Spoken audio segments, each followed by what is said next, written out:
ബാറുകളുടെ പ്രവൃത്തി സമയം കൂട്ടിയതിന് മേലിൽ കൃത്യമായ ആസൂത്രണം അനുമതിക്കുള്ള മുന്നൊരുക്കങ്ങൾ വളരെ നേരത്തെ തുടങ്ങിയിരുന്നു. ബാറുകളുടെ പ്രവർത്തന സമയം കൂട്ടാനുള്ള സർക്കാർ തീരുമാനത്തിന്റെ ഫയൽ നീക്ക വിവരങ്ങൾ 24-ന് കിട്ടി. B Dileep Kumar central news ഡെസ്കിൽ നിന്ന് തത്സമയം ചേരുകയാണ്. Dileep, good morning. ദിലീപ്, ശരിക്കും ഈ പെട്ടെന്നെടുത്ത തീരുമാനമെന്ന് ആളുകൾക്ക് തോന്നിയിരുന്നെങ്കിലും ഒരുപാട് കാലമായി ഇതിനുള്ള ഒരുക്കങ്ങൾ സംസ്ഥാന സർക്കാർ നടത്തുകയായിരുന്നു. അതിനിടയിൽ ആളുകളൊക്കെ വിമർശിക്കുന്നുണ്ട്, തെരഞ്ഞെടുപ്പ് ഫണ്ട് വാങ്ങാനുള്ള നീക്കത്തിൻ്റെ ഭാഗമായിട്ടാണിത്. എന്താണ് നമുക്ക് ലഭിക്കുന്ന കൂടുതൽ വിവരങ്ങൾ? SKN സംസ്ഥാന സർക്കാർ ഇക്കാര്യത്തിൽ വേണ്ടത്ര മുന്നൊരുക്കങ്ങൾ നടത്തിയിരുന്നു എന്നാണ് ഇപ്പോൾ പുറത്തുവരുന്ന വിവരങ്ങൾ വ്യക്തമാക്കുന്നത്. 24-ന് ലഭിച്ചിട്ടുള്ള ഇതിൻ്റെ ഫയൽ നീക്കത്തിൻ്റെ വിവരങ്ങൾ തന്നെ അതിലെ അതിവേഗം അത് വ്യക്തമാക്കുന്നതാണ്. പ്രത്യേകിച്ച് 28-ാം തീയതി മുഖ്യമന്ത്രി പിണറായി വിജയൻ ഈ ഫയൽ കാണണം എന്ന് ആവശ്യപ്പെടുകയാണ് മന്ത്രി MB രാജേഷിനോട്. 29-ാം തീയതി, അതായത് സംസ്ഥാന ബജറ്റ് അവതരിപ്പിച്ച ദിവസമാണ് മന്ത്രി MB രാജേഷ് ഈ ഫയൽ മുഖ്യമന്ത്രിക്ക് കൈമാറുന്നത്. ഈ ഫയൽ വഴി അതിൻ്റെ ഫയൽ നീക്കത്തിൻ്റെ കൃത്യമായ വിവരങ്ങൾ, ഏതു സമയത്താണ് കൈമാറിയത് എന്നത് സംബന്ധിച്ച കാര്യങ്ങളൊക്കെ അത് 24-ന് ലഭിച്ചിട്ടുണ്ട്. 31-ാം തീയതി മുഖ്യമന്ത്രി പിണറായി വിജയൻ ഈ ഫയലിന് അനുമതി നൽകുകയാണ്. അതായത് ബാറുകളുടെ പ്രവൃത്തി സമയം ബാറുകളുടെ പ്രവർത്തന സമയം കൂട്ടുന്നതിനുള്ള ആ ഫയലിൽ മുഖ്യമന്ത്രി അനുമതി നൽകുകയും അത് പിന്നാലെ തന്നെ അതിൻ്റെ എക്സൈസ് ചട്ടം ഭേദഗതി ചെയ്തുകൊണ്ടുള്ള തീരുമാനത്തിലേക്ക് എത്തുകയും ചെയ്യുകയായിരുന്നു. ഇത് മുന്നണിയിലോ സർക്കാരിലോ ചർച്ചയായിട്ടില്ല, അങ്ങനെ ചർച്ച ചെയ്യേണ്ട കാര്യവുമില്ല. അത് എക്സൈസ് വകുപ്പിൻ്റെ കാര്യമാണെന്നാണ് പറയുന്നത്. പക്ഷേ മദ്യനയവുമായി ബന്ധപ്പെട്ട ഒരു കാര്യമാണ്. അതുകൊണ്ട് ഈ ഒരു നയം എന്ന നിലയിൽ ആ കാര്യങ്ങൾ മുന്നണിയിൽ ചർച്ച ചെയ്യണം എന്ന ആവശ്യം നേരത്തെ തന്നെ പല പാർട്ടികളും, CPI അടക്കമുള്ള പാർട്ടികളൊക്കെ ഇത്തരം ഈ നയപരമായ കാര്യങ്ങളിൽ തീരുമാനമെടുക്കുമ്പോൾ ചർച്ച വേണം എന്നായിരുന്നു ആവശ്യപ്പെട്ടിരുന്നത്. ഇത് പക്ഷേ നയപരമായ തീരുമാനമല്ല എന്ന് സർക്കാരിന് വേണമെങ്കിൽ വാദിക്കാം, CPIM-ന് വാദിക്കാം. പക്ഷേ ഈ ഫയൽ നീക്കത്തിലെ വേഗത, മാത്രമല്ല ഇതിലേക്ക് എത്തുന്ന തരത്തിൽ കഴിഞ്ഞ വർഷം ജനുവരി മുതൽ തന്നെ സർക്കാർ ഇതിൻ്റെ നീക്കങ്ങൾ നടത്തിയിരുന്നതാണ്. സംസ്ഥാനത്തെ വിനോദസഞ്ചാര മേഖലകളുടെ എണ്ണം നിലവിലുണ്ടായിരുന്ന 14-ൽ നിന്ന് 98-ആക്കി 2025 ജനുവരിയിലാണ് സർക്കാർ വിജ്ഞാപനം പുറപ്പെടുവിച്ചത്. വിനോദസഞ്ചാര മേഖലകളിൽ രാവിലെ 10 മുതൽ രാത്രി 12 വരെ ബാറുകൾക്ക് തുറന്ന് പ്രവർത്തിക്കാം എന്ന ഭേദഗതി നേരത്തെ തന്നെ കൊണ്ടുവരികയും ചെയ്തിരുന്നു. പക്ഷേ ഇതിൽ ഒരു വിഭാഗം ബാർ ഉടമകൾക്ക് അതൃപ്തി ഉണ്ടായിരുന്നു. കാരണം വിനോദസഞ്ചാര മേഖലകളിലെ ബാറുകളിൽ അമിതമായ വരുമാനം ലഭിക്കുമ്പോൾ ഈ പ്രവർത്തന സമയം കൂട്ടിയതിലൂടെ ആ വരുമാനം. ഇപ്പോൾ LDF ഗവൺമെന്റ് TP രാമകൃഷ്ണൻ മാധ്യമങ്ങൾ കാണുന്നു തത്സമയം. ഒന്ന് നമ്മൾ ശ്രദ്ധിക്കേണ്ടത്, കേരളത്തിൽ സഞ്ചാരികളുടെ എണ്ണം വർദ്ധിച്ചുകൊണ്ടിരിക്കുകയാണ്. അത് ദൈനംദിനമെന്നോണം വർദ്ധിച്ചുകൊണ്ടിരിക്കുന്നുണ്ട്. അപ്പോൾ അത്തരം ഒരു സാഹചര്യത്തിൽ ഇതുപോലുള്ള ചില സൗകര്യങ്ങൾ കേരളത്തിൽ ഉണ്ടാവുക എന്നുള്ളത് ആവശ്യമാണ്. നേരത്തെ തന്നെ ടൂറിസ്റ്റ് കേന്ദ്രങ്ങളിൽ ഇത്തരം ചില സൗകര്യങ്ങൾ പ്രത്യേകമായി അനുവദിച്ചത് ഈ കാര്യങ്ങൾ കൂടി പരിഗണിച്ചുകൊണ്ടാണ്. അത്തരമൊരു സാഹചര്യം കേരളത്തിൽ നിലനിൽക്കുന്നുണ്ട്. മറ്റെന്തെങ്കിലും കൂടുതൽ വിശദീകരണം വേണമെന്നുണ്ടെങ്കിൽ LDF-ലൊക്കെ ചർച്ച ചെയ്തതിന് വേണമെങ്കിൽ പറയാം. നവകേരള യാത്രയ്ക്ക് പച്ചയായ രാഷ്ട്രീയ താല്പര്യമുണ്ടെന്ന് മുഖ്യമന്ത്രി ശില്പശാലയിൽ പറഞ്ഞതിന്റെ ഒരു ഓഡിയോ ക്ലിപ്പ് ഇന്ന് മനോരമ രാവിലെ പുറത്തുവിട്ടിട്ടുണ്ട്. അതുമായിട്ട് ബന്ധപ്പെട്ട് സാറിന് എന്താണ്?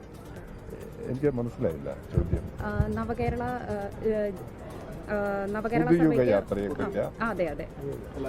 സർവേ ശില്പശാലയെ കുറിച്ച്, നവകേരള സർവേനെ കുറിച്ചിട്ട്.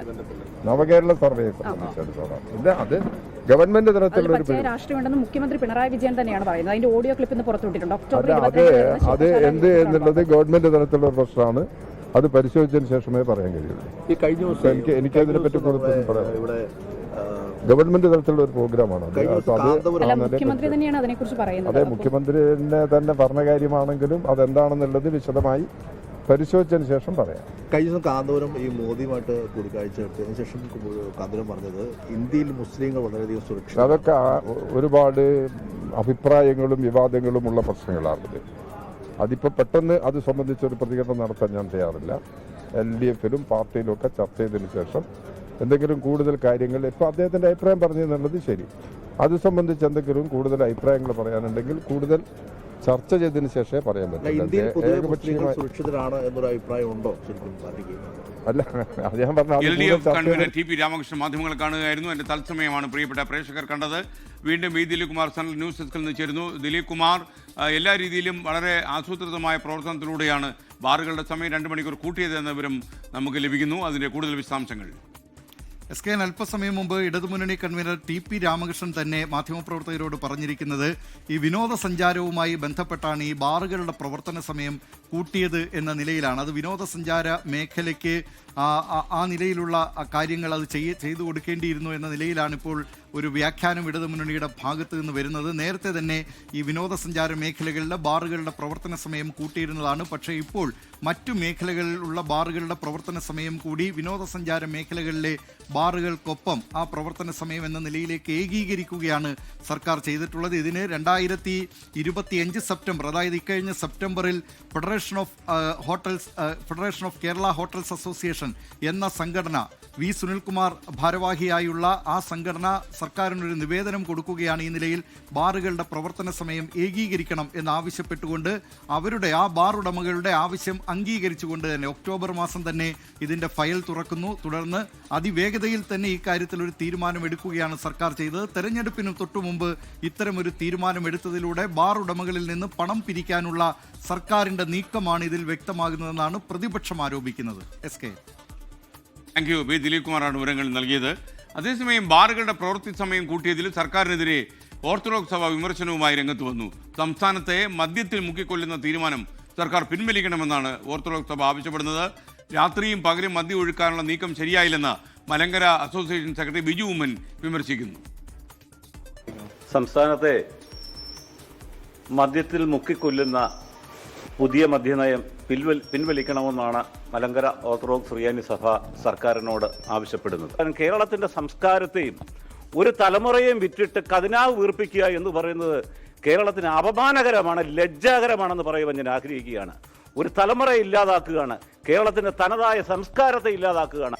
കേരളത്തിലെ ഒരു തലമുറ, പ്രത്യേകിച്ച് യുവതലമുറ, ബാറിൽ തന്നെ കിടന്നുറങ്ങണമെന്നുള്ളതാണോ സർക്കാർ ആഗ്രഹിക്കുന്നത്? അതാണോ സർക്കാരിന്റെ പുതിയ മദ്യനയം എന്ന് വ്യക്തമാക്കപ്പെടേണ്ടിയിരിക്കുന്നു. കോട്ടയത്ത് നിന്ന് ടോബി ജോൺസൺ ചേരുന്നു. ടോബി, ഓർത്തഡോക്സ് സഭ ഇത്ര നിശ്ചിതമായ വാക്കിൽ രംഗത്ത് വരാൻ മറ്റെന്തെങ്കിലും കാരണമുണ്ടോ? SKN ഈ ഒരു വിഷയത്തിൽ നേരത്തെ തന്നെ ഓർത്തഡോക്സ് സഭ സമാനമായിട്ടുള്ള ചില കാര്യങ്ങൾ പറഞ്ഞിട്ടുള്ളതാണ്. പക്ഷേ ഈ സമയം കൂട്ടുന്നത് അത് ഒരു തരത്തിലും അംഗീകരിക്കാൻ സാധിക്കില്ല എന്നാണ് ഓർത്തഡോക്സ് സഭ സെക്രട്ടറി തന്നെ ഇപ്പോൾ വ്യക്തമാക്കിയിട്ടുള്ളത്. സഭയെ ഒരു പട്ടായ മോഡൽ നയം അത് ഒരിക്കലും നടപ്പാക്കാൻ സാധിക്കില്ല കേരളത്തിൽ എന്നാണ്. കേരളത്തിനൊരു സംസ്കാരമുണ്ട്, അതിനെ വിറ്റ് ഖജനാവ് ഉയർപ്പിക്കാൻ ഒരിക്കലും അനുവദിക്കില്ല. ഒപ്പം തന്നെ തെരഞ്ഞെടുപ്പ് അടുത്ത് നിൽക്കുന്ന ഘട്ടത്തിൽ ഇങ്ങനെ ഒരു നീക്കം നടത്തുന്നത് എന്തിനാണെന്ന് അറിയാമെന്ന് കൂടി ഓർത്തഡോക്സ് സഭ മുന്നോട്ട് വെക്കുന്നു. ഈ 1500 ബാർ ഉടമകൾക്ക് വേണ്ടി കേരളത്തിലെ ജനങ്ങളെ മൊത്തം ചതിക്കുന്ന തരത്തിലുള്ള ഒരു നിലപാടാണ് സർക്കാർ സ്വീകരിച്ചിട്ടുള്ളത്. പുതുതലമുറയുടെ ഭാവി കൂടി പരിഗണിക്കണം, അതുകൂടി ഓർത്ത് ഈ ഒരു നയത്തിൽ നിന്നും പിന്മാറണമെന്നുള്ള ഒരു ആവശ്യമാണ് ഓർത്തഡോക്സ് സഭ മുന്നോട്ട് വച്ചിരിക്കുന്നത്. മറ്റ് സഭകൾക്കും സമാനമായ രീതിയിലുള്ള നിലപാടാണ് ഉള്ളത് എന്നാണ് നമുക്ക് മനസ്സിലാക്കാൻ സാധിക്കുന്നത്. നേരത്തെ തന്നെ മദ്യനയവുമായി ബന്ധപ്പെട്ട് വലിയ വിമർശനങ്ങളും എതിർപ്പുകളും ഒക്കെ ഉണ്ടായിരുന്നു. അതിനുള്ള കാരണം LDF സർക്കാർ അധികാരത്തിലേക്ക് വന്നപ്പോൾ ഈ മദ്യത്തിന്റെ ഉപയോഗം കുറച്ചുകൊണ്ടുവരുമെന്നുള്ള ഒരു നിലപാട് നേരത്തെ തന്നെ സ്വീകരിച്ചിരുന്നതാണ്. പക്ഷേ അതിൽ നിന്നും വ്യത്യസ്തമായിട്ടുള്ള നിലപാടിലേക്ക് സർക്കാർ പോകുന്ന ഒരു പശ്ചാത്തലത്തിലാണ് സഭകൾ ഇതുമായി രംഗത്ത് വന്നിരിക്കുന്നത്. ഓർത്തഡോക്സ് സഭയാണ് ഇപ്പോൾ രംഗത്ത് വന്നിരിക്കുന്നതെങ്കിലും സമാനമായിട്ടുള്ള നിലപാടുകളാണ് മറ്റ് സഭകൾക്കും ഉള്ളത് എന്നുള്ള കാര്യത്തിൽ യാതൊരു സംശയവുമില്ല. അവരുടെ പ്രതികരണങ്ങൾ വരും മണിക്കൂറിൽ ലഭ്യമാകും. SKN.